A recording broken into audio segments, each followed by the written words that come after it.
गुरु प्यारी सात संगत जी, राधा स्वामी जी, स्वागत है आपका हमारे चैनल। वीडियो शुरू करने से पहले आपसे हाथ जोड़कर विनम्र निवेदन है कि अगर आप हमारे चैनल पर पहली बार आए हैं तो चैनल को सब्सक्राइब जरूर करें और वीडियो को लाइक करके कमेंट में राधा स्वामी ये जी साखी जरूर एक लिखें। ऐसे व्यक्ति की है जिसके पास जीवन में वह सब कुछ आ गया था जिसकी उसने कभी इच्छा की थी। पैसा, कारोबार, सम्मान और सफलता। लेकिन इन सबको पाने की दौड़ में वह धीरे धीरे उस मालिक से दूर होता चला गया जिसने उसके संघर्ष के दिनों में उसका हाथ थामा था। और जब उसे अपनी इस भूल का एहसास हुआ तब उसे समझ आया कि जिंदगी की सबसे बड़ी कमाई बैंक खाते में जमा पैसा नहीं होती। सबसे बड़ी कमाई तो वह विश्वास, नम्रता, सेवा और मालिक की याद है जो इंसान के भीतर बनी रहे। तो आइए संगत, इस साखी को सुनते हैं और साथ साथ अपने जीवन में भी झांकते हैं कि कहीं हमारी भागदौड़ हमें उस मालिक से दूर तो नहीं कर रही जिसके बिना हमारी कोई भी सफलता पूरी नहीं हो सकती। पंजाब के एक छोटे से कस्बे में अमरजीत सिंह नाम का एक व्यक्ति रहता था। उसकी उम्र लगभग 42 वर्ष थी। परिवार साधारण था लेकिन संस्कार बहुत अच्छे थे। उसके पिता जीवन भर सत्संग से जुड़े रहे थे और उसकी माँ हर सुबह उठकर बाबा जी की तस्वीर के सामने बैठती, कुछ देर सुमिरन करती और फिर घर के बाकी कामों में लग जाती थी। अमरजीत का बचपन भी इसी वातावरण में बीता था। जब वह छोटा था तो अपने माता पिता के साथ सत्संग जाता था, लंगर की सेवा में हाथ बटाता था, कभी जूते संभालने की सेवा कर लेता, कभी पानी पिलाने में मदद करता और कभी अपने पिता के साथ बैठकर शांत मन से सत्संग सुनता। उस समय उसे इन बातों का अर्थ शायद पूरी तरह समझ नहीं आता था, लेकिन उसके भीतर मालिक की याद का एक बीज जरूर पड़ चुका था। मोहल्ले और आसपास के लोग भी अमरजीत को बहुत अच्छा लड़का मानते थे। किसी से ऊंची आवाज में बात नहीं करता था। किसी गरीब की मदद करनी होती तो बिना किसी को बताए कर देता था। उसके पिता अक्सर कहते थे, बेटा, जिंदगी में चाहे कितना भी बड़ा आदमी बन जाना, लेकिन अपने मालिक और अपनी शुरुआत को कभी मत भूलना। अमरजीत हर बार मुस्कुराकर कहता, पिताजी, मैं भला आपको और मालिक को कैसे भूल सकता हूं, लेकिन संगत, इंसान भविष्य में क्या बन जाएगा यह वह खुद भी नहीं जानता। समय बीतता गया।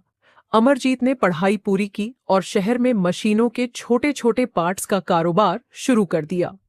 शुरुआत बहुत कठिन थी। दुकान छोटी थी, ग्राहक कम थे और खर्चे लगातार बढ़ते जा रहे थे। कई दिन ऐसे भी आते थे जब दुकान का किराया निकालना मुश्किल हो जाता था। रात को घर लौटते समय उसकी जेब में बहुत कम पैसे होते, लेकिन उसके मन में एक विश्वास जरूर होता था। वह रोज सुबह दुकान खोलने से पहले बाबा जी की तस्वीर के सामने खड़ा होकर कहता, मालिक, मुझे बहुत ज्यादा धन नहीं चाहिए, बस इतनी कृपा करना कि मेहनत करके अपने परिवार का पेट पाल सकूं और कभी किसी के सामने हाथ फैलाने की नौबत न आए। उन दिनों अमरजीत की जिंदगी बहुत साधारण थी। सुबह जल्दी उठना, घर के कामों में मां की मदद करना, बाबा जी की तस्वीर के सामने बैठना, कुछ देर सुमिरन करना, फिर दुकान पर जाना और रात को वापस आकर परिवार के साथ बैठना। उसकी पत्नी काव्या भी उसके संघर्ष को समझती थी। वह कई बार घर का खर्च कम करके पति का साथ देती।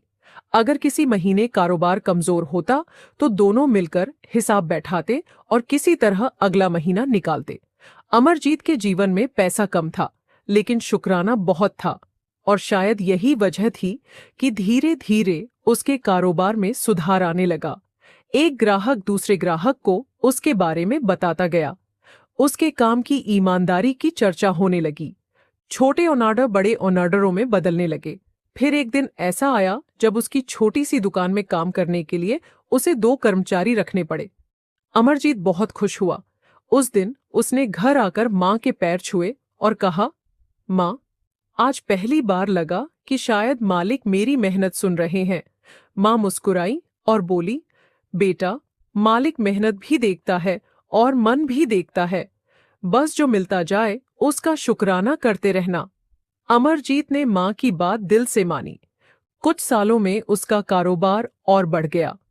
दुकान एक बड़े गोदाम में बदल गई, फिर गोदाम एक फैक्ट्री में बदल गया, और देखते ही देखते 5 साल के भीतर वह व्यक्ति जो कभी दुकान का किराया निकालने के लिए परेशान रहता था, अब शहर के बड़े व्यापारियों के साथ बैठने लगा था। बैंक वाले स्वयं उसके पास आने लगे। नए ग्राहक उसके साथ व्यापार करने के लिए इंतजार करने लगे। लोग उसकी सफलता की मिसाल देने लगे। किसी ने कहा, अमरजीत ने अपनी मेहनत से जिंदगी बदल दी। किसी ने कहा, इसके जैसा व्यापार दिमाग किसी के पास नहीं है। और धीरे धीरे अमरजीत भी इन बातों को सच मानने लगा। यहीं से उसके जीवन में एक बहुत छोटा सा बदलाव शुरू हुआ। इतना छोटा कि उस समय उसे खुद भी महसूस नहीं हुआ। पहले वह हर रविवार सत्संग जरूर जाता था, लेकिन अब एक रविवार उसने सोचा, इस बार बहुत जरूरी काम है, अगले रविवार चला जाऊंगा। अगला रविवार आया तो एक ग्राहक के साथ मीटिंग थी। उसके बाद मशीन की डिलीवरी आ गई। फिर किसी बड़े ऑर्डर की तैयारी करनी थी।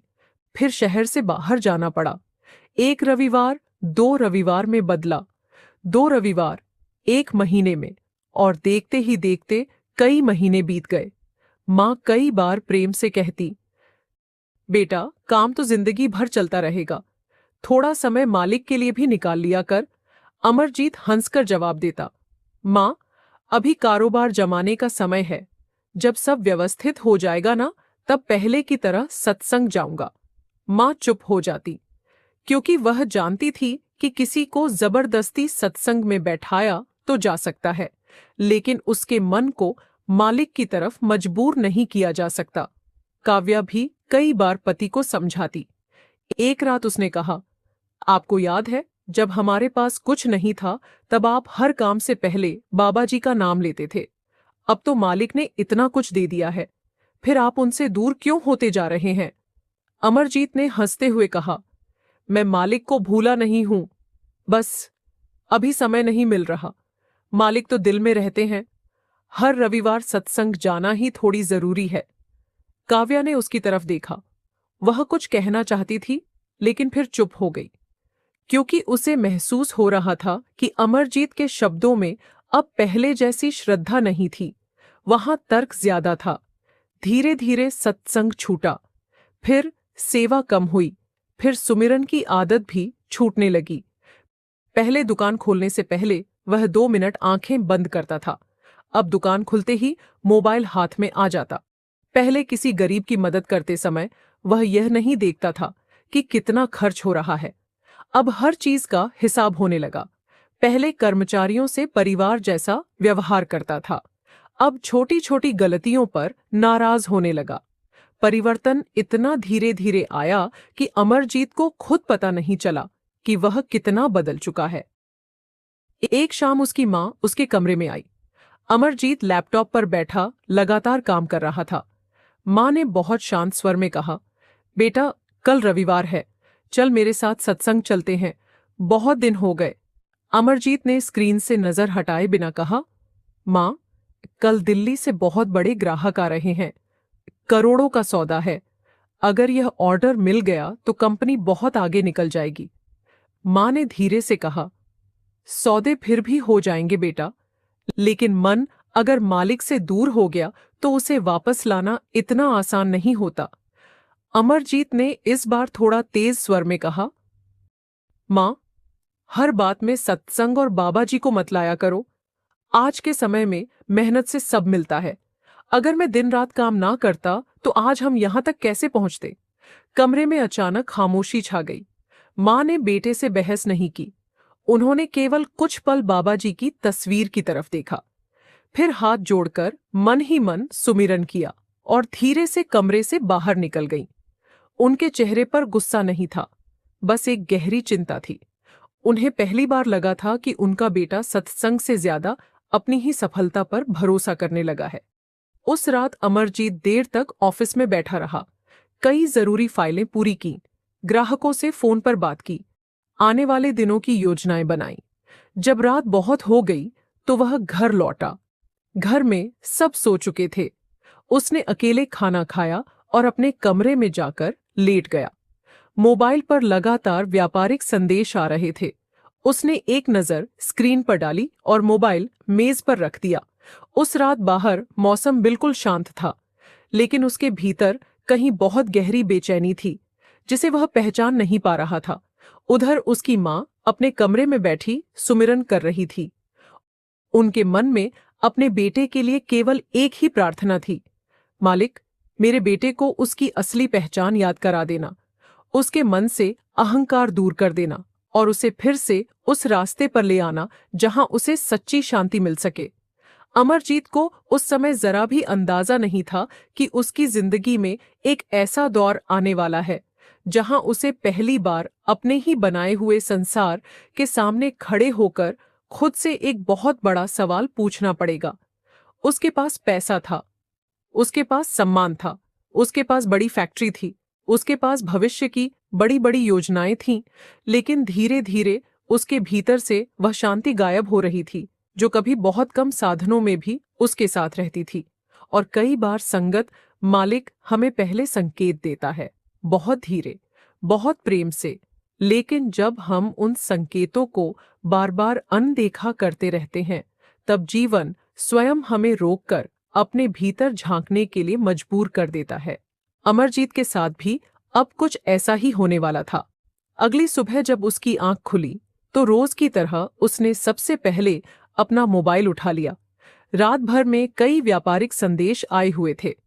किसी ग्राहक ने नए ऑर्डर की पुष्टि की थी, किसी ने भुगतान की सूचना भेजी थी और किसी ने अगले सप्ताह की मीटिंग का समय लिखा था। अमरजीत एक एक करके सारे संदेश देखने लगा। पहले उसकी दिन की शुरुआत बाबा जी का नाम लेकर होती थी, लेकिन अब उसकी उंगलियां सीधे मोबाइल की स्क्रीन पर चलती थीं। कुछ देर बाद बाहर से उसकी माँ की आवाज आई, बेटा चाय तैयार है, पहले 2 घूंट चाय पी ले, फिर काम करना। अमरजीत ने बिना मोबाइल से नजर हटाए कहा, माँ आप कमरे में रख दीजिए, मुझे आज बहुत जल्दी निकलना है। माँ चाय का कप लेकर कमरे में आई। उन्होंने कप मेज पर रखा और कुछ पल अपने बेटे को देखती रहीं। लैपटॉप खुला था, मोबाइल हाथ में था, सामने कई फाइलें रखी थीं। माँ ने धीरे से कहा, बेटा शरीर भी मालिक की अमानत है, उसका भी ध्यान रखना चाहिए। अमरजीत हल्का सा मुस्कुराया और बोला, माँ आप चिंता मत किया करो, मैं बिल्कुल ठीक हूं। अभी काम बहुत है, थोड़ा काम कम होगा तो आराम भी कर लूंगा। माँ ने कोई जवाब नहीं दिया, वह चुपचाप बाहर चली गई। उन्हें अपने बेटे के शब्दों से ज्यादा उसके व्यवहार की चिंता थी। वही बेटा जो कभी घर से निकलने से पहले उनके पैर छूता था, बाबा जी की तस्वीर के सामने सिर झुकाता था और फिर दुकान के लिए निकलता था। आज सुबह की शुरुआत भी मोबाइल देखकर कर रहा था। अमरजीत को लगता था कि समय उसके हाथ में है। उसे यह एहसास नहीं था कि इंसान समय को नहीं, केवल अपने कर्मों को संभाल सकता है। वह जल्दी जल्दी तैयार होकर फैक्ट्री पहुंच गया। वहां कर्मचारी पहले से उसका इंतजार कर रहे थे। जैसे ही वह अंदर आया, उसने उत्पादन की रिपोर्ट मांगी और एक एक कर्मचारी से काम की गति बढ़ाने को कहा। एक कर्मचारी ने कहा, साहब मशीन नंबर 3 में कल से थोड़ी समस्या आ रही है। अमरजीत ने तुरंत कहा, तो उसे ठीक करवाइए, उत्पादन रुकना नहीं चाहिए। कर्मचारी ने समझाने की कोशिश की, साहब इंजीनियर को बुलाना पड़ेगा। अमरजीत ने थोड़ा कठोर स्वर में कहा, तो इंजीनियर को बुलाइए, मुझे बहाने नहीं चाहिए। कर्मचारी चुप हो गया। वहां खड़े पुराने लोग एक दूसरे की तरफ देखने लगे। उन्हें याद था कि कुछ साल पहले यही अमरजीत किसी कर्मचारी की समस्या पहले सुनता था और फिर फैसला करता था। अब उसके पास समय कम था और शायद धैर्य उससे भी कम। दोपहर के समय उसका बचपन का मित्र मनदीप उससे मिलने आया। दोनों बचपन से साथ पढ़े थे। दोनों ने एक साथ सत्संग जाना सीखा था और कई बार लंगर की सेवा भी की थी। मनदीप ने हंसते हुए कहा, अमरजीत इस रविवार मेरे साथ चलना, बहुत समय हो गया तुम्हें संगत में देखे हुए। अमरजीत ने फाइल बंद नहीं की। उसने कहा, यार अभी बिल्कुल समय नहीं है, इतने बड़े प्रोजेक्ट चल रहे हैं कि रविवार भी छुट्टी जैसा नहीं लगता। मनदीप ने कुर्सी खींचकर बैठते हुए कहा, काम जरूरी है, लेकिन मन को भी थोड़ा आराम चाहिए। 2 घंटे संगत में बैठने से व्यापार बंद नहीं हो जाएगा। अमरजीत हल्का सा हंसा। तुम लोग अभी भी वही पुरानी बातें करते हो। आज के समय में जो रुका वो पीछे रह गया। मैं अपनी कंपनी को बहुत बड़ा बनाना चाहता हूं। मनदीप कुछ क्षण उसे देखता रहा, फिर उसने बहुत शांत स्वर में कहा, सफलता अच्छी बात है अमरजीत, लेकिन अगर सफलता इंसान को उसकी जड़ों से दूर कर दे तो फिर वह सफलता अधूरी रह जाती है। अमरजीत ने कोई जवाब नहीं दिया। उसने चाय मंगवाई और बात को कारोबार की तरफ मोड़ दिया। मनदीप समझ गया कि उसका दोस्त अब वह बातें सुनना नहीं चाहता जो कभी उसके जीवन का सबसे जरूरी हिस्सा हुआ करती थीं। कुछ देर बाद वह उठकर चला गया। दरवाजे तक पहुंचकर उसने पीछे मुड़कर कहा, जब भी मन करे संगत का दरवाजा हमेशा खुला है। अमरजीत ने सिर्फ सिर हिला दिया, लेकिन मनदीप के जाने के बाद काफी देर तक उसके शब्द उसके कानों में गूंजते रहे। संगत का दरवाजा हमेशा खुला है। उसने तुरंत खुद को समझाया, अभी भावुक होने का समय नहीं है, काम ज्यादा जरूरी है। और वह फिर फाइलों में लग गया।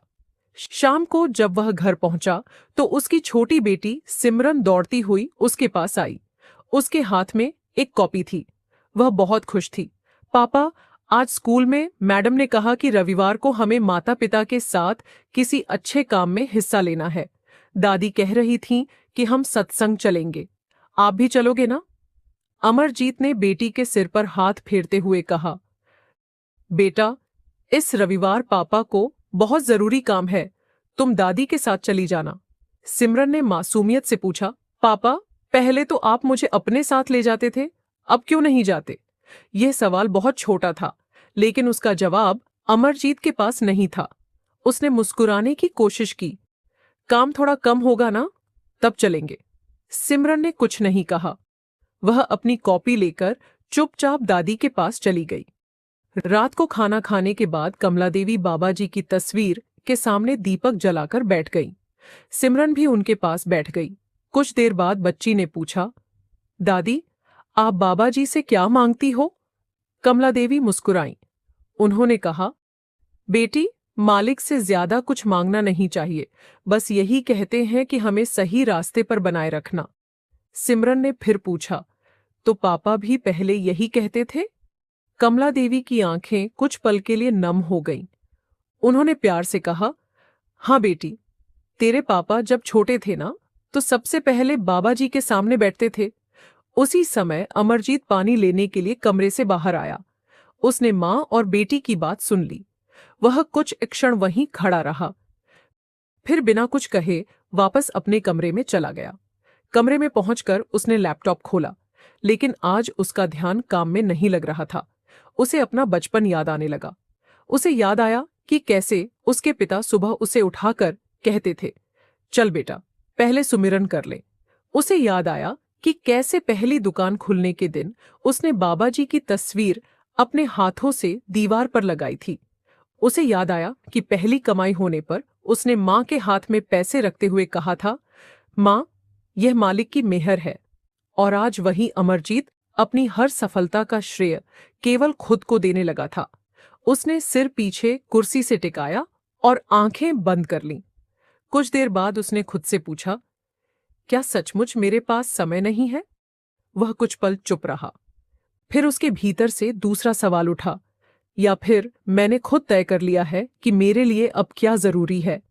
उस रात पहली बार उसे अपने भीतर एक हल्की सी बेचैनी महसूस हुई, लेकिन उसने उस बेचैनी को भी काम में दबा दिया। अगले कुछ सप्ताह ऐसे ही गुजरते रहे। एक तरफ कारोबार बढ़ता गया, दूसरी तरफ उसका घर उससे धीरे धीरे दूर होता गया। रविवार अब परिवार का दिन नहीं था। रविवार भी मीटिंग, फैक्ट्री और फोन कॉल में निकल जाता। कमलादेवी नियमित सत्संग जाती रहीं। सिमरन उनके साथ जाती। काव्या भी कभी कभी उनके साथ चली जाती और अमरजीत अपने कार्यालय में बैठा रहता। बाहर से उसका जीवन बहुत सफल दिखाई देता था, लेकिन घर के भीतर अब पहले जैसी हंसी कम हो गई थी। एक रविवार सुबह कमला देवी ने फिर उसके कमरे का दरवाजा खटखटाया। बेटा, हम निकल रहे हैं, अगर मन हो तो तैयार हो जा, अमरजीत ने कहा। माँ, आप लोग जाइए, नई मशीन लग रही है, इंजीनियर आने वाले हैं। कमला देवी ने सिर्फ इतना कहा। ठीक है बेटा, मालिक तुझे सही बुद्धि दे। और वह सिमरन का हाथ पकड़कर घर से निकल गई। अमरजीत कुछ देर बाद फैक्ट्री पहुंच गया। नई मशीन सचमुच लग रही थी। इंजीनियर काम में व्यस्त थे। अमरजीत ने पूरी मशीन की जांच की, कर्मचारियों को निर्देश दिए और उत्पादन की नई योजना बनाई। दोपहर तक लगभग सारा काम पूरा हो गया। वह अपने कमरे में बैठकर चाय पी रहा था कि उसकी नजर सामने दीवार पर लगी एक पुरानी तस्वीर पर पड़ी। वह उसके पिता की तस्वीर थी। तस्वीर के नीचे एक वाक्य लिखा था, काम में ईमानदारी और जीवन में नम्रता कभी मत छोड़ना। अमरजीत कुर्सी पर बैठा उस वाक्य को पढ़ता रहा। उसे लगा जैसे उसके पिता आज भी उससे वही बात कह रहे हों, लेकिन अगले ही क्षण उसने नजर हटा ली। शाम को उसका पुराना कर्मचारी बलवंत उसके कमरे में आया। वह लगभग 20 साल से उनके साथ काम कर रहा था। उसने मुस्कुराकर कहा, साहब, मेरा बेटा पहली बार सत्संग गया था, वापस आकर बहुत खुश था। उसने कहा कि अगली बार आपको भी साथ लेकर जाएगा। अमरजीत ने हल्की मुस्कान के साथ कहा, अच्छी बात है, बच्चों को अच्छे संस्कार मिलने चाहिए। बलवंत कुछ पल चुप रहा, फिर उसने हिम्मत करके कहा, साहब, बुरा मत मानिएगा, जब आप भी सत्संग जाया करते थे ना, तब हम कर्मचारियों को भी बहुत प्रेरणा मिलती थी। अमरजीत ने उसकी तरफ देखा। बलवंत ने आगे कहा, अब लोग पूछते हैं कि साहब इतने व्यस्त हो गए क्या? अमरजीत ने तुरंत कहा, समय मिलेगा तो चला जाऊंगा, अभी काम बहुत है। बलवंत चुपचाप बाहर निकल गया। दरवाजा बंद होते ही अमरजीत फिर अकेला रह गया। आज 3 अलग अलग लोगों ने उससे एक ही बात कही थी। उसकी माँ, उसका दोस्त और उसका पुराना कर्मचारी, तीनों उसे उसी रास्ते की याद दिला रहे थे जिसे वह पीछे छोड़ चुका था। लेकिन उसने फिर खुद को समझाया, यह सब संयोग है। उसी शाम घर पहुंचने पर सिमरन दौड़ती हुई उसके पास आई। पापा, मैंने आपके लिए एक ड्राइंग बनाई है। अमरजीत ने कॉपी ली। चित्र में पूरा परिवार बना हुआ था।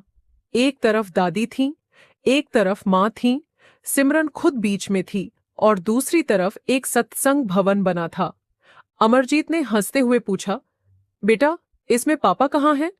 सिमरन कुछ पल चुप रही, फिर मासूमियत से बोली, पापा, मैडम ने कहा था जो लोग साथ गए थे उन्हीं को बनाना है।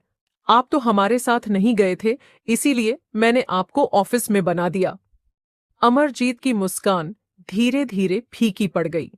उसने तस्वीर को ध्यान से देखा। सचमुच एक कोने में एक छोटी सी इमारत बनी थी। उसके ऊपर लिखा था, पापा का ऑफिस, और दूसरी तरफ पूरा परिवार साथ था। यह सिर्फ एक बच्चे की ड्राइंग थी, लेकिन उस छोटी सी ड्राइंग ने अमरजीत के सामने उसके जीवन का बहुत बड़ा सच रख दिया। वह चुपचाप बैठा रहा, सिमरन को गोद में लिया, उसके माथे को चूमा और कहा, बहुत सुंदर बनाया है बेटा। उस रात जब सभी लोग सो गए तो अमरजीत अकेला बैठक में बैठा रहा। घर में घड़ी की टिक टिक सुनाई दे रही थी। उसकी नजर सामने रखी पुरानी अलमारी पर गई। उस अलमारी में उसके पिता की कुछ पुरानी किताबें और एक डायरी रखी थी। वह कई महीनों बाद अलमारी खोलकर बैठ गया। ऊपर एक पुरानी डायरी रखी थी। उसने उसे हाथ में लिया, धूल साफ की और पहला पन्ना खोला। उसमें उसके पिता ने लिखा था, आज व्यापार में नुकसान हुआ, लेकिन शाम को सत्संग में बैठा तो मन हल्का हो गया।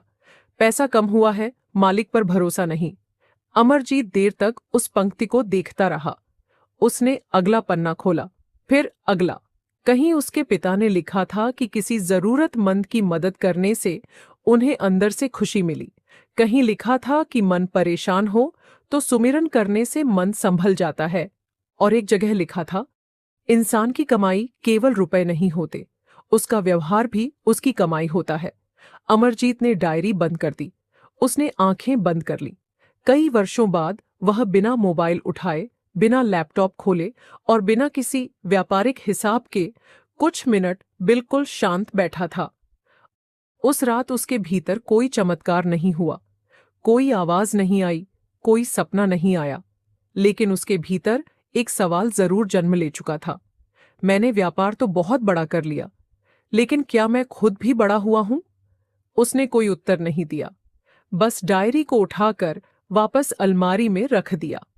अगले दिन भी वह फैक्ट्री गया, काम किया, मीटिंग की, ग्राहकों से बात की, लेकिन अब दिन में कई बार उसका मन अचानक शांत हो जाता।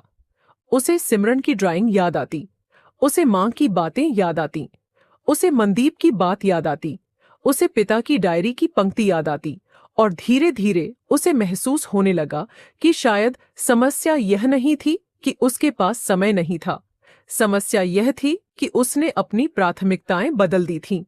एक दिन फैक्ट्री में एक नए कर्मचारी से महंगी मशीन का एक पार्ट नीचे गिर गया। आवाज सुनकर अमरजीत तुरंत वहां पहुंचा। युवक डर के मारे कांप रहा था। उसने हाथ जोड़कर कहा, साहब, मुझसे गलती हो गई, मेरी नौकरी मत निकालिए, घर की सारी जिम्मेदारी मेरे ऊपर है। कुछ महीने पहले वाला अमरजीत होता तो शायद वहीं सबके सामने उसे डांट देता, लेकिन आज वह कुछ पल चुप रहा। उसने युवक की आंखों में देखा और उसे अपना शुरुआती समय याद आ गया। वह भी तो कभी ऐसी ही गलती से डरता था।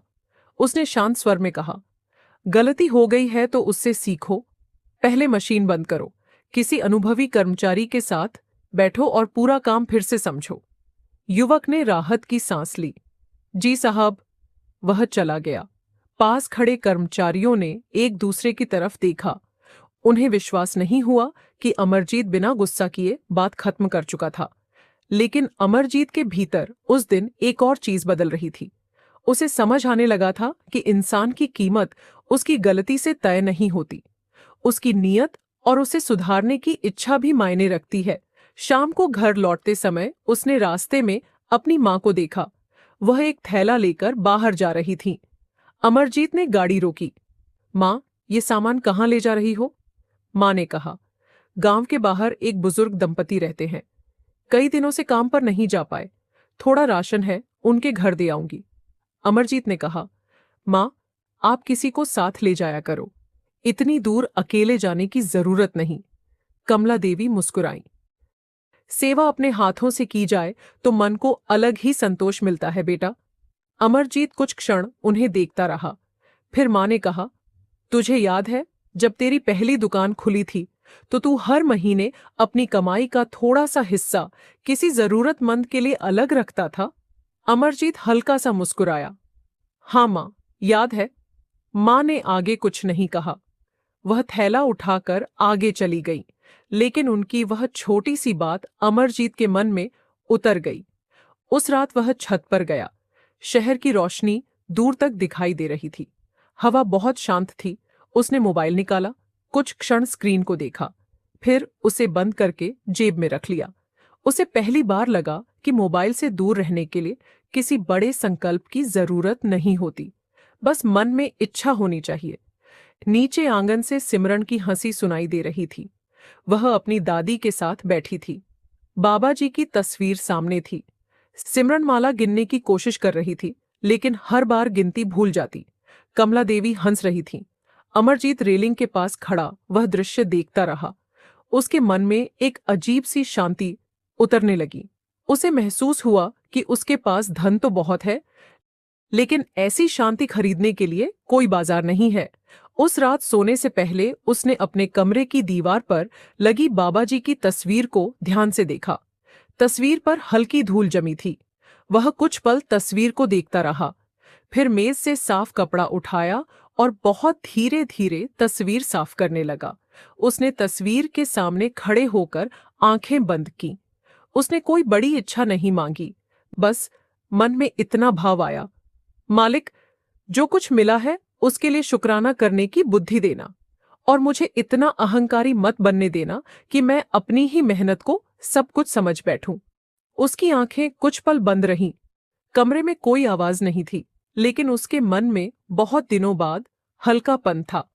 अगली सुबह उसने एक छोटा सा फैसला किया। वह अभी सब कुछ नहीं बदलने वाला था। वह कारोबार नहीं छोड़ेगा। वह अपनी जिम्मेदारियों से भागेगा नहीं, लेकिन वह अपने जीवन में उस मालिक के लिए फिर से जगह बनाएगा जिसे उसने धीरे धीरे पीछे छोड़ दिया था। उसे नहीं पता था कि यह छोटा सा कदम आगे चलकर उसके पूरे जीवन की दिशा बदल देगा। और संगत, कभी कभी मालिक की तरफ लौटने के लिए इंसान को एक ही दिन में बहुत बड़ा बदलाव नहीं करना पड़ता, बस एक कदम सही दिशा में उठाना पड़ता है। और अमरजीत ने वह पहला कदम उठा लिया था। राधा स्वामी जी संगत, अगर आपको भी लगता है कि यह साखी हमारे जीवन की किसी न किसी सच्चाई को छू रही है, तो इस वीडियो को अपना प्यार जरूर दीजिए। वीडियो को लाइक कीजिए, अपनी बात कमेंट में जरूर लिखिए कि इस साखी की कौन सी बात आपके मन को सबसे ज्यादा छू गई। अगर आप पहली बार हमारे चैनल से जुड़े हैं तो सब्सक्राइब कर लीजिए और बेल आइकन पर क्लिक करके ऑल जरूर कर दीजिए, ताकि मालिक की ऐसी प्यारी साखियां आप तक लगातार पहुंचती रहें। लेकिन संगत, केवल तस्वीर साफ कर देने से मन पूरी तरह साफ नहीं होता। केवल एक दिन सुमिरन कर लेने से वर्षों की बनी हुई आदतें नहीं बदलती। असली बदलाव तब आता है जब इंसान अपनी रोजमर्रा की जिंदगी में उन बातों को उतारना शुरू करता है जिन्हें वह भीतर से सही मान चुका होता है। अमरजीत के साथ भी अब यही होने लगा था। वह पहले की तरह सुबह उठता, फैक्ट्री जाता, मीटिंग करता और व्यापार संभालता था, लेकिन अब उसके भीतर एक छोटी सी जागरूकता पैदा हो गई थी। पहले अगर कोई कर्मचारी गलती करता तो उसका ध्यान केवल नुकसान पर जाता था। अब वह यह भी देखने लगा था कि गलती करने वाला इंसान कौन है और उसके पीछे क्या परिस्थिति है। पहले वह किसी ग्राहक के साथ बातचीत में केवल मुनाफे के बारे में सोचता था, अब वह यह भी सोचता कि सामने वाला व्यक्ति उसके साथ दोबारा व्यापार क्यों करना चाहेगा। और सबसे बड़ा परिवर्तन यह था कि अब उसे अपने जीवन में परिवार के लिए समय निकालना जरूरी लगने लगा था। एक सोमवार की सुबह वह हमेशा की तरह फैक्ट्री पहुंचा। मुख्य गेट पर सुरक्षा कर्मचारी सुरेश खड़ा था। सुरेश ने हाथ जोड़कर कहा, साहब, राधा स्वामी। पहले अमरजीत केवल सिर हिलाकर आगे निकल जाता था, लेकिन उस दिन वह कुछ क्षण रुक गया। उसने मुस्कुराकर पूछा, सुरेश, कैसे हो? घर में सब ठीक है? सुरेश पहले तो थोड़ा हैरान हुआ, फिर बोला, जी साहब, आपकी कृपा से सब ठीक है। अमरजीत ने उसके कंधे पर हाथ रखा और कहा, अच्छा, अपना ध्यान रखना। और वह अंदर चला गया। ये बहुत छोटी सी बात थी, लेकिन सुरेश काफी देर तक उसे जाता हुआ देखता रहा। कई वर्षों से वहां काम करने वाले लोगों ने भी महसूस किया कि साहब के व्यवहार में कुछ बदल रहा है। कार्यालय में पहुंचकर अमरजीत ने उत्पादन की रिपोर्ट देखी। एक बड़ी कंपनी का नया ऑर्डर मिला था और सभी कर्मचारी उत्साह से काम कर रहे थे। मीटिंग के दौरान मैनेजर ने कहा, साहब, अगर रात की अतिरिक्त शिफ्ट लगा दें तो ऑर्डर समय से पहले पूरा हो जाएगा। अमरजीत ने कुछ देर सोचा, फिर उसने कहा, काम समय पर पूरा होना चाहिए, लेकिन किसी कर्मचारी के परिवार की कीमत पर नहीं। जो लोग अपनी इच्छा से अतिरिक्त समय देना चाहें वही रुकेंगे। किसी पर दबाव मत डालिए। मैनेजर ने उसकी तरफ देखा। उसे याद था कि कुछ महीने पहले अमरजीत सबसे पहले उत्पादन की गति की बात करता था। आज उसने पहली बार लोगों को मशीनों से पहले रखा था। दोपहर में भोजन का समय हुआ। पहले अमरजीत अपने कमरे में अकेले खाना खाता था। उस दिन वह अचानक कर्मचारियों के भोजन कक्ष में चला गया। उसे देखते ही सभी लोग खड़े हो गए। अमरजीत ने हाथ से इशारा किया, बैठे रहिए, मैं भी आज आपके साथ खाना खाऊंगा। एक कर्मचारी ने उसके लिए वही साधारण स्टील की थाली रख दी जिसमें दाल, सब्जी और रोटी थी। अमरजीत ने बिना किसी औपचारिकता के खाना शुरू किया। खाते खाते उसने कर्मचारियों से उनके परिवार के बारे में पूछना शुरू किया।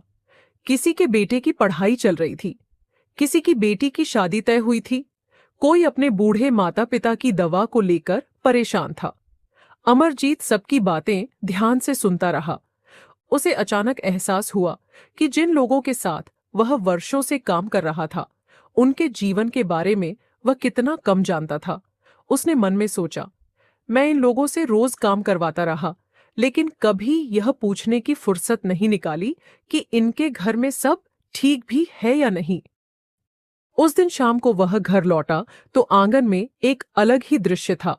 कमला देवी कुछ बच्चों को पढ़ा रही थीं। आसपास के गरीब परिवारों के 4-5 बच्चे रोज शाम उनके पास आ जाते थे। कमला देवी उन्हें पढ़ाती, अच्छी बातें बताती और बड़ों का सम्मान करना सिखाती। सिमरन भी उन्हीं बच्चों के साथ बैठी थी। अमरजीत कुछ देर दरवाजे पर खड़ा होकर यह दृश्य देखता रहा। बच्चों के जाने के बाद उसने माँ से पूछा, माँ, आप रोज इन्हें बुलाती हैं? कमला देवी मुस्कुराई।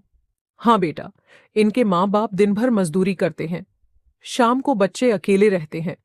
सोचा जितनी देर यहाँ बैठेंगे उतनी देर अच्छी बातें सीखेंगे। अमरजीत ने पूछा, आपको कभी थकान नहीं होती? कमला देवी हंस पड़ी। सेवा से शरीर थक सकता है बेटा, लेकिन मन कभी नहीं थकता। अमरजीत कुछ नहीं बोला। वह जानता था कि माँ उसे कोई उपदेश नहीं दे रही थी, वह बस अपना जीवन जी रही थी, और वही जीवन उसके लिए सबसे बड़ा उपदेश बनता जा रहा था। उस रात उसने फिर अपने पिता की डायरी निकाली। इस बार वह उसे जल्दी जल्दी नहीं पढ़ रहा था, हर पन्ने पर रुक रहा था। एक जगह लिखा था, आज व्यापार में लाभ हुआ, शाम को सत्संग गया। मन ने कहा, लाभ मेरा नहीं, अवसर मालिक का दिया हुआ है। दूसरे पन्ने पर लिखा था, आज एक गरीब आदमी दुकान पर आया, उसके पास पैसे कम थे, सामान दे दिया। शायद मेरी दुकान का हिसाब कम हुआ, लेकिन मन का हिसाब बढ़ गया। अमरजीत ने डायरी बंद कर दी। उसने गहरी सांस ली। उसे समझ आने लगा था कि उसके पिता ने कम धन में भी जीवन की वह समझ पाली थी जिसे वह बहुत पैसा कमाने के बाद भी खो बैठा था। उसने उसी रात अपनी माँ से कहा, माँ, बचपन में आप एक बात कहती थीं कि इंसान जितना ऊपर जाए उतना झुकना सीखना चाहिए। तब मुझे इसका मतलब समझ नहीं आता था। कमला देवी ने उसकी तरफ देखा। अमरजीत आगे बोला, अब लगता है कि अगर इंसान सिर्फ ऊपर उठता जाए और झुकना भूल जाए तो एक दिन वह अकेला रह जाता है। माँ कुछ क्षण चुप रही, फिर उन्होंने कहा, बेटा, जीवन में गलती होना बुरी बात नहीं है, गलती को पहचान लेना बहुत बड़ी समझदारी है। अमरजीत ने माँ के चरण छुए।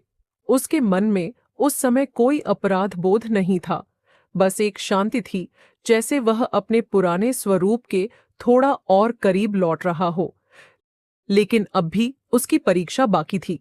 एक सुबह फैक्ट्री पहुंचते ही उसे पता चला कि उसका पुराना कर्मचारी रघुवीर कई दिनों से काम पर नहीं आ रहा है। अमरजीत ने मैनेजर से पूछा, क्या हुआ?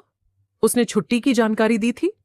मैनेजर ने कहा, सर, उसकी पत्नी की तबीयत बहुत खराब है, शायद इलाज के पैसे की समस्या है। अमरजीत कुछ पल चुप रहा। कुछ महीने पहले होता तो वह कह देता, जब ठीक हो जाए तो काम पर आ जाए। लेकिन इस बार उसने पूछा, उसका घर कहाँ है? मैनेजर ने पता दिया। दोपहर को अमरजीत अपनी गाड़ी लेकर रघुवीर के घर पहुंच गया। वह शहर के बाहरी हिस्से में एक छोटे से किराए के मकान में रहता था। घर की दीवारें पुरानी थीं, आंगन बहुत छोटा था, अंदर साधारण सामान रखा था।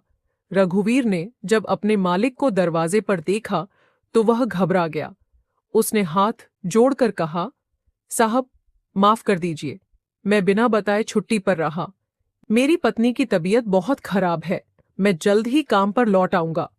अमरजीत ने उसे रोकते हुए कहा, मैं हिसाब पूछने नहीं आया हूं, पहले मुझे भाभी जी से मिलवाओ। रघुवीर उसे अंदर ले गया। उसकी पत्नी बिस्तर पर लेटी हुई थी, चेहरे पर कमजोरी साफ दिखाई दे रही थी, पास दवाइयों के खाली पत्ते पड़े थे। अमरजीत ने डॉक्टर की रिपोर्ट देखी। कुछ पल वह चुप रहा, फिर बोला, इलाज की चिंता अब मत करो, आज से इसका खर्च कंपनी उठाएगी, और जब तक भाभी जी पूरी तरह ठीक नहीं हो जाती तुम्हारी नौकरी सुरक्षित है, वेतन भी समय पर मिलता रहेगा। रघुवीर की आंखों से आंसू निकल आए। उसने कांपते हुए हाथ जोड़ दिए। साहब, मैंने कभी नहीं सोचा था कि आप खुद मेरे घर आएंगे। अमरजीत ने उसके कंधे पर हाथ रखा। रघुवीर, फैक्ट्री सिर्फ मशीनों से नहीं चलती, लोगों से चलती है। अगर तुम्हारा परिवार परेशान रहेगा तो तुम मन लगाकर काम कैसे करोगे? रघुवीर कुछ बोल नहीं पाया। वह केवल हाथ जोड़कर खड़ा रहा। वापस फैक्ट्री लौटते समय अमरजीत बहुत देर तक चुप रहा। उसके मन में एक अजीब सा संतोष था।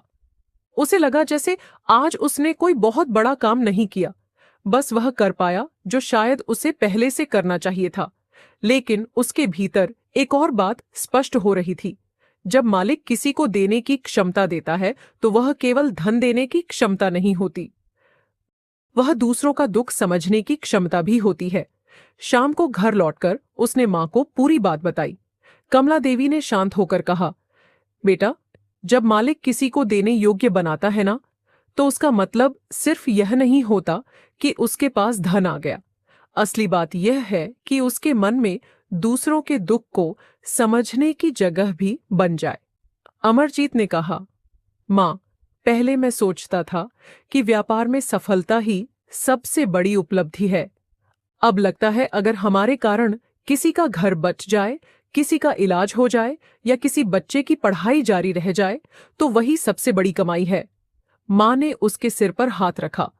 यही समझ इंसान को भीतर से समृद्ध बनाती है। उस रविवार अमरजीत सुबह खुद तैयार होकर बाहर आया। कमला देवी ने उससे कुछ नहीं पूछा। सिमरन ने उसे देखते ही कहा, पापा, आज आप हमारे साथ चलोगे?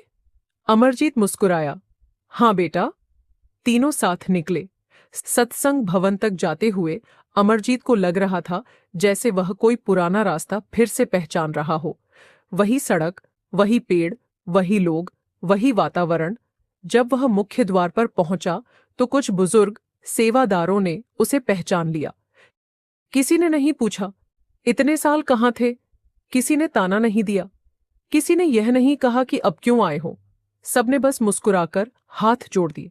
उस अपनापन ने अमरजीत के मन को भीतर तक छू लिया। उसे लगा जैसे वह कभी इस स्थान से दूर गया ही नहीं था। वह मां और बेटी के साथ संगत में बैठ गया। चारों तरफ देखा। कुछ चेहरे वही थे जिन्हें वह बचपन से जानता था। कुछ बुजुर्ग अब काफी वृद्ध हो चुके थे। कुछ बच्चे जिन्हें उसने कभी छोटा देखा था अब सेवा कर रहे थे। समय बदल गया था, लोग बदल गए थे, लेकिन वातावरण की शांति वही थी। सत्संग शुरू हुआ। अमरजीत शांत बैठा रहा। पहले उसका मन लगातार व्यापार की तरफ भागता, लेकिन उस दिन धीरे धीरे विचारों की गति कम होने लगी। उसे पहली बार महसूस हुआ कि पिछले कई वर्षों में उसने अपने मन को इतनी देर तक शांत बैठने का अवसर ही नहीं दिया था। सत्संग समाप्त होने के बाद लंगर की सेवा शुरू हुई। एक बुजुर्ग सेवादार ने उसे पहचान लिया। उन्होंने मुस्कुराकर कहा, बेटा, अगर समय हो तो इधर बैठकर रोटियां लगाने में हाथ बटा देना। अमरजीत ने बिना झिझक अपनी घड़ी उतारी, मोबाइल जेब में रखा और सेवा में बैठ गया। उसके सामने आटा रखा गया।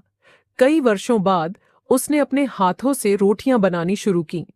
पहली रोटी बिल्कुल गोल नहीं बनी। पास बैठे बुजुर्ग मुस्कुराए। कोई बात नहीं बेटा, सेवा में रोटी कितनी गोल है ये नहीं देखा जाता, भावना देखी जाती है। अमरजीत भी मुस्कुरा दिया। उसे अपना बचपन याद आ गया। वह 1 घंटे तक सेवा करता रहा। किसी ने उससे उसके व्यापार के बारे में नहीं पूछा। किसी ने उसकी फैक्ट्री की चर्चा नहीं की। किसी ने यह नहीं पूछा कि उसकी कंपनी कितनी बड़ी है। वहां वह सिर्फ संगत का एक साधारण सदस्य था, और शायद यही बात उसके मन को सबसे ज्यादा अच्छी लगी। घर लौटते समय सिमरन ने उसका हाथ पकड़ लिया। वह बोली, पापा, आज बहुत अच्छा लगा, अगली बार भी चलेंगे ना? अमरजीत ने बेटी की तरफ देखा, मुस्कुराया और कहा, अगर मालिक की इच्छा रही तो जरूर चलेंगे। इस बार यह वाक्य उसके मुंह से केवल कहने के लिए नहीं निकला था। उसके भीतर सचमुच यही भाव था। घर पहुंचकर सबने साथ बैठकर खाना खाया। किसी ने व्यापार की चर्चा नहीं की। सिमरन सत्संग की बातें बताती रही। कमला देवी मुस्कुराती रहीं। अमरजीत चुपचाप सबकी बातें सुनता रहा। उसे लगा जैसे कई महीनों बाद घर का खाना इतना स्वादिष्ट लगा है। खाना वही था, लेकिन शायद मन बदल गया था। उस दिन दोपहर को वह अपने कमरे में गया। मेज पर लैपटॉप रखा था। कई फाइलें भी थीं। उसने काम शुरू किया, लेकिन काम शुरू करने से पहले उसने कुछ क्षण आंखें बंद की। मन ही मन उसने केवल शुक्राना किया। उसने धन नहीं मांगा, सफलता नहीं मांगी, बस यह भाव रखा कि मालिक ने उसे अपनी भूल देखने का अवसर दिया। आने वाले सप्ताहों में उसका व्यवहार धीरे धीरे बदलने लगा। उसने कार्यालय में एक नियम बनाया कि हर कर्मचारी महीने में कम से कम एक दिन अपने परिवार के साथ पूरा समय बिताएगा। उस दिन उस पर अनावश्यक काम का दबाव नहीं रहेगा। फिर उसने फैक्ट्री में काम करने वाले कर्मचारियों के बच्चों की पढ़ाई के लिए छोटी सी सहायता योजना शुरू की। मैनेजर ने एक दिन पूछा, सर, अचानक ये सब बदलाव क्यों? अमरजीत ने मुस्कुराकर कहा, जिस संस्था से लोगों के घर चलते हैं उसे सिर्फ लाभ नहीं कमाना चाहिए, विश्वास भी कमाना चाहिए। कमला देवी यह सब चुपचाप देखती रहीं। उन्होंने कभी यह नहीं पूछा कि अब बेटा नियमित सत्संग जाएगा या नहीं। उन्होंने बस यह देखा कि उसके चेहरे का तनाव कम हो रहा था। उसकी आवाज में फिर से नम्रता लौट रही थी और उनके लिए यही सबसे बड़ी खुशी थी। धीरे धीरे अमरजीत समझने लगा था कि मालिक से दूर जाने का रास्ता भी बहुत धीरे बनता है और मालिक की तरफ लौटने का रास्ता भी। कोई एक दिन उसे बदल नहीं देता, लेकिन रोज की छोटी छोटी आदतें इंसान को फिर उसी दिशा में ले जा सकती हैं जहां उसका मन वास्तव में शांति पाता है। और अब अमरजीत की जिंदगी में वह मोड़ आ चुका था जहां उसे तय करना था कि वह केवल एक सफल व्यापारी बनकर रहना चाहता है या एक ऐसा इंसान भी बनना चाहता है जिसके पास सफलता के साथ विनम्रता, सेवा और मालिक की याद भी बनी रहे। राधा स्वामी जी संगत। यहां तक सुनते सुनते अगर आपके मन में भी यह साखी कोई पुरानी बात याद दिला रही है तो मुझे कमेंट में जरूर बताइए कि इस कहानी की कौन सी बात आपके दिल को सबसे ज्यादा छू गई। और एक बात जरूर बताइए, आप हमें किस राज्य और जिले से सुन रहे हैं। कमेंट में अपने राज्य और जिले का नाम जरूर लिखिए। मुझे सच में जानना अच्छा लगेगा कि मालिक की ऐसी प्यारी साखियां देश के किन किन कोनों तक पहुंच रही हैं। धीरे धीरे कई महीने बीत गए। अब अमरजीत के जीवन में एक नया संतुलन आ चुका था। उसने व्यापार करना नहीं छोड़ा था, बल्कि अब वह पहले से भी अधिक मन लगाकर काम करता था। फर्क केवल इतना था कि अब काम उसके जीवन का एक हिस्सा था, पूरा जीवन नहीं। सुबह घर से निकलने से पहले वह कुछ मिनट बाबा जी की तस्वीर के सामने बैठता, आंखें बंद करता और मन ही मन शुक्राना करता।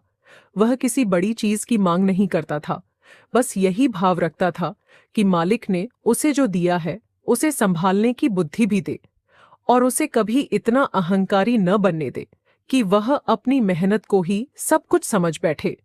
कमला देवी दूर से यह सब देखती तो उनके चेहरे पर संतोष की हल्की मुस्कान आ जाती। उन्होंने कभी अपने बेटे से नहीं पूछा कि अब वह पहले जैसा क्यों हो गया है।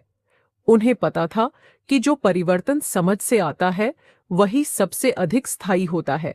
फैक्ट्री में भी कर्मचारियों ने उसके व्यवहार में आए परिवर्तन को महसूस करना शुरू कर दिया था। पहले जहां छोटी सी गलती पर पूरे विभाग में तनाव फैल जाता था, अब अमरजीत पहले पूरी बात सुनता और फिर निर्णय लेता। उसने कार्यालय में एक सुझाव पेटी भी रखवा दी। कोई भी कर्मचारी बिना अपना नाम लिखे अपनी समस्या या सुझाव उसमें डाल सकता था। हर महीने के अंत में अमरजीत स्वयं उन सभी पर्चियों को पढ़ता। जहां तक संभव होता वह समाधान भी करता। कर्मचारियों को पहली बार महसूस हुआ कि उनका मालिक केवल कंपनी का विस्तार नहीं चाहता, वह चाहता है कि जिन लोगों के कारण कंपनी चल रही है उनके घरों में भी सुख रहे। एक दिन सुबह फैक्ट्री पहुंचते ही अमरजीत को खबर मिली कि उसके पुराने कर्मचारी रघुवीर की पत्नी की तबीयत फिर खराब हो गई है। अमरजीत ने तुरंत पूछा, डॉक्टर ने क्या कहा? मैनेजर ने बताया कि कुछ और जांच करवानी है। अमरजीत ने कहा, जो भी जरूरत हो करवा दीजिए, रघुवीर को पैसों की चिंता नहीं होनी चाहिए। मैनेजर ने कहा, सर, वह कह रहा था कि वह कंपनी पर ज्यादा बोझ नहीं डालना चाहता। अमरजीत कुछ पल चुप रहा, फिर बोला, उसे समझा देना कि यह बोझ नहीं है। अगर हम अपने साथ काम करने वाले इंसान के मुश्किल समय में उसके साथ नहीं खड़े होंगे तो फिर हमारी सफलता का मतलब क्या है? मैनेजर ने सिर झुका दिया। उसने उसी दिन रघुवीर से बात की। रघुवीर ने फोन पर भर्राई हुई आवाज में कहा, साहब, आपने मेरे परिवार के लिए जो किया है मैं जिंदगी भर नहीं भूलूंगा। अमरजीत ने कहा, रघुवीर, इसे एहसान मत समझना। जब समय अच्छा हो तो इंसान को दूसरों का सहारा बनना चाहिए। यही तो मालिक ने हमें सिखाया है। फोन रखने के बाद अमरजीत कुछ देर शांत बैठा रहा। उसे लगा कि कुछ साल पहले अगर कोई उससे पूछता कि जिंदगी की सबसे बड़ी कमाई क्या है तो शायद वह अपनी फैक्ट्री, बैंक बैलेंस और कारोबार का नाम लेता। आज उसका उत्तर बदल चुका था। उसे लगता था कि अगर उसकी वजह से किसी के घर में थोड़ी राहत आ जाए, किसी बच्चे की पढ़ाई रुकने से बच जाए या किसी बीमार इंसान को इलाज मिल जाए तो वह कमाई किसी भी खाते में दिखाई न दे, फिर भी जीवन को भीतर से समृद्ध कर देती है। उस शाम घर लौटते समय वह रास्ते में एक जगह रुक गया। वह वहीं छोटी सी दुकान थी जहां से उसका कारोबार शुरू हुआ था। अब वहां कोई और व्यक्ति काम करता था। अमरजीत कुछ देर गाड़ी से उतरकर दुकान के सामने खड़ा रहा। दीवारें वहीं थीं, गली वहीं थी, बस समय बदल चुका था। उसे याद आया कि कभी वह इसी दुकान में बैठकर घंटों ग्राहकों का इंतजार करता था। कभी पूरे दिन में केवल 2 ग्राहक आते थे, कभी किराया निकालना मुश्किल होता था, और उन्हीं दिनों वह हर छोटी कमाई पर बाबा जी का शुक्राना करता था।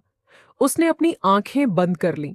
उसे अपने पिता की आवाज जैसे भीतर से सुनाई दी, बेटा, काम बड़ा करना लेकिन दिल छोटा मत होने देना। अमरजीत ने मन ही मन कहा, पिताजी, अब समझ में आ रहा है। वह कुछ देर वहां खड़ा रहा और फिर वापस गाड़ी में बैठ गया। रास्ते में उसने महसूस किया कि इंसान जब अपनी शुरुआत को याद रखता है तो उसके भीतर घमंड टिकना मुश्किल हो जाता है, क्योंकि उसे याद रहता है कि उसने शुरुआत कहां से की थी। कुछ दिनों बाद फैक्ट्री की वर्षगांठ थी। हर साल की तरह इस बार भी एक बड़ा कार्यक्रम रखा गया। सभी कर्मचारी, उनके परिवार और शहर के कई व्यापारी वहां मौजूद थे। कार्यक्रम के अंत में लोगों ने अमरजीत से कुछ शब्द बोलने का आग्रह किया। वह मंच पर पहुंचा, कुछ क्षण शांत खड़ा रहा। उसने सामने बैठे लोगों को देखा, फिर अपनी मां को देखा। काव्या और सिमरन भी वहीं बैठी थीं। उसने माइक हाथ में लिया और बहुत सरल स्वर में कहा, आज मैं अपनी कंपनी की सफलता की बात नहीं करूंगा। आज मैं अपनी एक गलती की बात करना चाहता हूं। पूरा सभागार शांत हो गया। अमरजीत ने आगे कहा, कुछ साल पहले मुझे लगने लगा था कि मेरी सफलता केवल मेरी मेहनत और मेरी बुद्धि का परिणाम है। मैं यह भूल गया कि मेहनत करना हमारे हाथ में है, लेकिन मेहनत का फल कब और किस रूप में मिलेगा ये हमारे हाथ में नहीं होता। वह कुछ क्षण रुका, फिर बोला, धीरे धीरे मैंने सत्संग के लिए समय निकालना बंद कर दिया, सेवा कम कर दी, सुमिरन की आदत छूट गई, और मुझे पता ही नहीं चला कि मेरे पास पैसा बढ़ रहा था, लेकिन मन की शांति कम होती जा रही थी। सभागार में बैठे लोग पूरी शांति से उसकी बात सुन रहे थे। अमरजीत ने अपनी मां की तरफ देखा। उस समय मेरी मां ने मुझे बहुत कुछ समझाया, लेकिन उन्होंने कभी मुझ पर दबाव नहीं डाला। उसकी आवाज थोड़ी धीमी हो गई। मेरी बेटी की एक छोटी सी ड्राइंग ने मुझे वह दिखाया जिसे मैं वर्षों से देखने से बच रहा था। उस चित्र में पूरा परिवार एक साथ था और मैं अकेला अपने ऑफिस में था। कुछ लोगों के चेहरे पर हल्की मुस्कान आई, लेकिन अमरजीत गंभीर था। उसने कहा, तब मुझे समझ आया कि जिंदगी में कुछ चीजें ऐसी होती हैं जिनका कोई हिसाब किताब नहीं होता, उनका कोई बैलेंस शीट नहीं बनता, लेकिन वही चीजें असल में जीवन को अर्थ देती हैं। फिर उसने कहा, मैंने दोबारा सत्संग जाना शुरू किया, सेवा में बैठा, अपने परिवार के साथ समय बिताया, और धीरे धीरे मुझे समझ आया कि मालिक हमें केवल धन नहीं देता, वह हमें अवसर देता है कि हम उस धन और सामर्थ्य का सही उपयोग करें। कुछ पल बाद उसने माइक नीचे किया, फिर एक बात और कही, अगर आज कोई मुझसे पूछे कि मेरी सबसे बड़ी सीख क्या है, तो मैं किसी चमत्कार का नाम नहीं लूंगा। सभागार में बिल्कुल खामोशी थी। मुझे संदेश मेरी मां की चुप्पी ने दिया, मेरी बेटी की मासूमियत ने दिया, मेरे कर्मचारियों के विश्वास ने दिया और उस शांति ने दी जो मुझे वर्षों बाद फिर से संगत में बैठकर महसूस हुई। उसने आगे कहा, कई बार मालिक शब्दों से नहीं, परिस्थितियों से समझाते हैं। जरूरत सिर्फ इतनी है कि हम अपनी भागदौड़ के बीच थोड़ा रुकें और उस संकेत को सुने। इतना कहकर उसने हाथ जोड़ दिए। पूरा सभागार तालियों से गूंज उठा, लेकिन अमरजीत के चेहरे पर गर्व नहीं था। वह मंच से नीचे उतरा और सबसे पहले अपनी मां के पास गया। उसने उनके चरण छुए। कमला देवी ने उसके सिर पर हाथ रखा और बहुत धीमे से कहा, शुक्राना। अमरजीत की आंखें नम हो गईं। उसे लगा जैसे यह एक शब्द ही उसके जीवन की पूरी यात्रा का सार है। उसने मां की ओर देखते हुए कहा, मां, अब समझ आया कि आप मुझे बार बार सत्संग जाने के लिए क्यों कहती थीं। कमला देवी मुस्कुराईं। बेटा, मुझे तुझे सत्संग भवन तक ले जाना नहीं था। मुझे बस इतना चाहिए था कि तू अपने मन की उस जगह तक वापस पहुंच जाए जहां तू कभी मालिक को याद किया करता था। अमरजीत कुछ बोल नहीं पाया। उसने मां का हाथ पकड़ लिया। उस दिन के बाद उसके जीवन में कोई बहुत बड़ा चमत्कार नहीं हुआ। उसकी फैक्ट्री वैसे ही चलती रही। व्यापार में कभी लाभ हुआ, कभी सामान्य दिन आए, कभी नई परेशानी आई, कभी कोई योजना असफल हुई, लेकिन अब अंतर यह था कि किसी परेशानी के आने पर वह टूटता नहीं था और सफलता मिलने पर वह फूलता नहीं था। वह अपनी मेहनत करता, अपनी जिम्मेदारियां निभाता, परिवार के साथ रहता, सेवा करता, सत्संग में बैठता और हर अच्छे बुरे समय में मालिक का शुक्राना करता। एक रविवार सिमरन उसके पास आकर बोली, पापा, अब रविवार को ऑफिस नहीं जाना? अमरजीत हंस पड़ा। नहीं बेटा, अब रविवार तुम्हारे और दादी के लिए है। सिमरन खुशी से उसके गले लग गई। कमला देवी दूर बैठी यह सब देख रही थीं। उनकी आंखों में संतोष था, क्योंकि उन्हें पता था कि उनका बेटा सिर्फ सत्संग में वापस नहीं आया था, वह अपने भीतर वापस लौट आया था। और संगत, यही इस पूरी साखी की सबसे बड़ी बात है। सत्संग का मतलब केवल एक जगह जाकर बैठना नहीं है। सत्संग का असर हमारे व्यवहार में दिखाई देना चाहिए। अगर हम सत्संग में बैठकर बाहर आएं और फिर वही अहंकार, वही क्रोध, वही कठोरता और वही स्वार्थ लेकर अपनी जिंदगी में लौट जाएं, तो हमें खुद से पूछना चाहिए कि हमने वास्तव में सुना क्या। मालिक की याद इंसान को कमजोर नहीं बनाती, वह उसे भीतर से मजबूत बनाती है। सेवा इंसान को छोटा नहीं करती, वह उसके भीतर की कठोरता को कम करती है। सुमिरन इंसान को दुनिया से भागना नहीं सिखाता, वह दुनिया में रहते हुए अपने मन को संभालना सिखाता है। और सत्संग हमें बार बार याद दिलाता है कि हम इस दुनिया में सब कुछ अपने दम पर करने आए हैं, लेकिन सब कुछ अपने दम पर लेकर नहीं जाएंगे। अमरजीत को भी आखिरकार यही समझ आया। उसने धन कमाना नहीं छोड़ा, उसने व्यापार छोड़ने की बात नहीं की, उसने अपनी जिम्मेदारियों से मुंह नहीं मोड़ा। उसने केवल इतना सीखा कि सफलता के साथ नम्रता भी जरूरी है, धन के साथ सेवा भी जरूरी है, परिवार के साथ समय भी जरूरी है, और इन सब से ऊपर मालिक की याद जरूरी है। क्योंकि अगर मन के भीतर शांति नहीं है तो बाहर की बड़ी से बड़ी सफलता भी इंसान को संतुष्ट नहीं कर सकती। और अगर मन में मालिक का शुक्राना है तो साधारण जीवन भी बहुत सुंदर लगने लगता है। संगत, हम सबको अपने जीवन में कभी न कभी यह सवाल जरूर पूछना चाहिए, क्या हमारी व्यस्तता सच में इतनी ज्यादा है कि हमारे पास मालिक को याद करने के लिए समय नहीं? या फिर हमने खुद अपने जीवन में बाकी चीजों को इतना बड़ा बना लिया है कि मालिक के लिए जगह छोटी पड़ गई है? अगर कभी हमें लगे कि हम भी उसी रास्ते पर चल रहे हैं जिस रास्ते पर अमरजीत चला था, तो घबराने की जरूरत नहीं। बस रुकना है, अपने भीतर झांकना है और एक कदम फिर से उस रास्ते की ओर उठाना है जहां से सच्ची शांति मिलती है। क्योंकि मालिक कभी दूर नहीं जाते, हमारी नजर उनसे हट जाती है, और जब नजर फिर से उनकी ओर उठती है तो हमें एहसास होता है कि वे तो वहीं थे। संगत। इस साखी का संदेश बहुत सरल है। सफलता मिले तो शुक्राना बढ़ना चाहिए, अहंकार नहीं। धन मिले तो सेवा बढ़नी चाहिए, स्वार्थ नहीं। सम्मान मिले तो नम्रता बढ़नी चाहिए, घमंड नहीं।